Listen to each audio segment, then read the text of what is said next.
তো গাইস আমার কাছে আছে ডবলম। আমি এইখান থেকে একটা হাফ প্যান্টওয়ালাকে দেখতে পাচ্ছি যে খালি গায়ে আছে, লজ্জা শরম বলতে কিছুই নেই। আমি এইদিকে ঘুরে আসি, আমাকে একটা ডবলম দেয়। আমি নির্লজ্জর মতো তাকে হেড মারবো, কি তার আগে আগে মেডিকেট ডালি। তারপরে আমি আশা করেছিলাম যে হেড মারবো, তারপরে দেখা যায় যে আমি স্কোপ করে হেড মারলাম, কিন্তু আমি মেরেছি তো।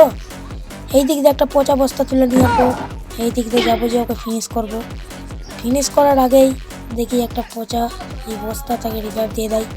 তারপরে এই দিক দিয়ে আমি একটা মাকড়সা ছাড়ার পর তাকে একটা গুলি মারার পর সে গুলাল মেরে নেয়। তারপরে ওকে আর একটা ড্যামেজ দেওয়ার পর যাকে রিভাইভ দিই সেখানে মারলো না। তারপরে ওকে এই দিক দিয়ে যাওয়ার পর আবার একটা মাকড়সা ছেড়ে দিই, লুঙ্গি ছিঁড়া মারামারি হয়, লুঙ্গি ছিঁড়ে গেল লাস্ট ওভারই। তারপর আমি এই দিক দিয়ে টুনটুনিতে মারতে যে ওর পেটে লেগে যায়, তারপরে আমারই টুনটুনিতে মেরে দেয়, তারপরে আমার বন্ধু ওর টুনটুনি ফাটিয়ে দেয়। চলো লাইক করো, সাবস্ক্রাইব করো, আমাকে কেউ সাবস্ক্রাইব করে না।